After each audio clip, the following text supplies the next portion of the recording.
ప్రసాద్ గారిని సాదరంగా వేదికపైకి ఆహ్వానిస్తున్నాము.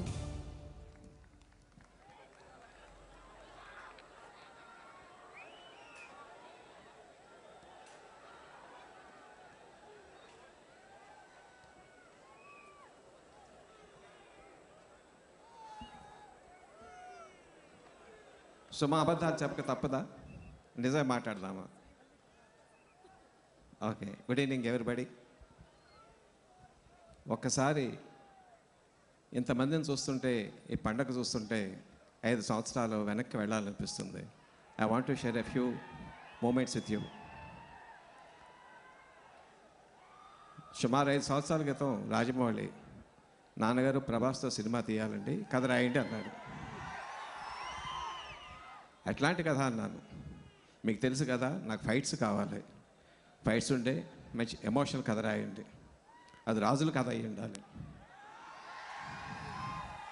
ఎందుకంటే ప్రభాస్ రాజు కాబట్టి.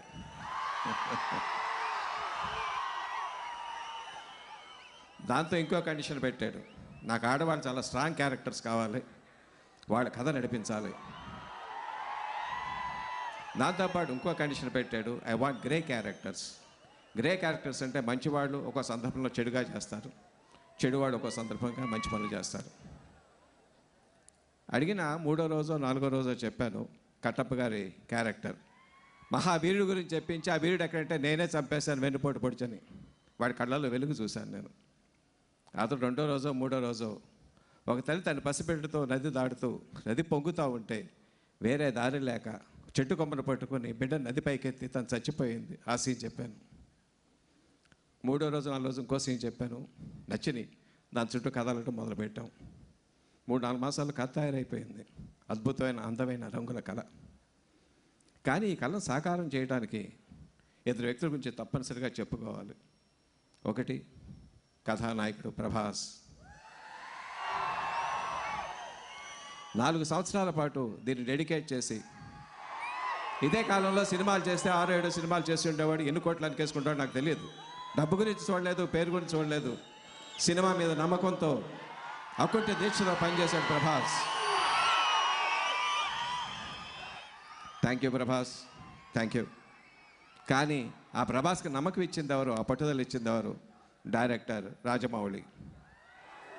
ప్రభాస్కే కాదు, చుట్టూన్న ఆర్టిస్టులకి టెక్నీషియన్లకి ఒక ఊపిచ్చి ఊతమిచ్చి, ఇది ఒక అద్భుతమైన దృశ్యకావ్యం తెర మీద రాబోతుంది, దీనికోసం మనసా వాచా కర్మను పనిచేయాలన్న పట్టుదల తీసుకొచ్చి డెడికేటెడ్గా పనిచేయించాడు.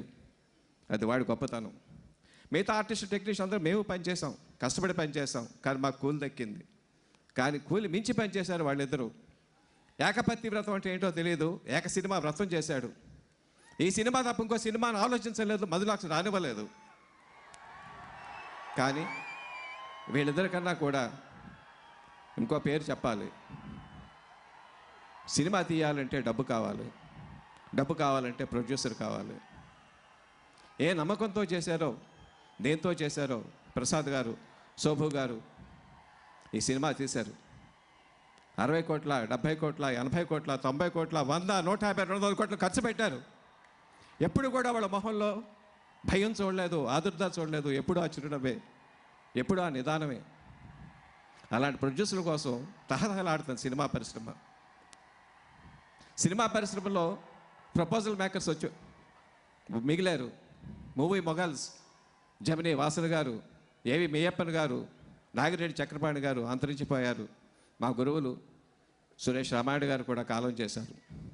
అట్లాంటి పరిస్థితుల్లో చెకోర్లు ఎదురు చూస్తున్నప్పుడు 2 ప్రొడ్యూసర్ వచ్చేస్తారు, సార్ మీరు you are the real heroes of the project, మీకు తల వంచి శిరస్సు వంచి వినమ్రంగా మీకు నమస్కారం చేస్తున్నాను. Thank you sir. Nagireddy Chakrapani గారిలాగా మీ పేరు చిరస్థాయిగా ఉండాలని, ఎన్నో గొప్ప గొప్ప సినిమాలు మీరు తీయాలని మనసావాచా కోరుకుంటూ థ్యాంక్ యూ.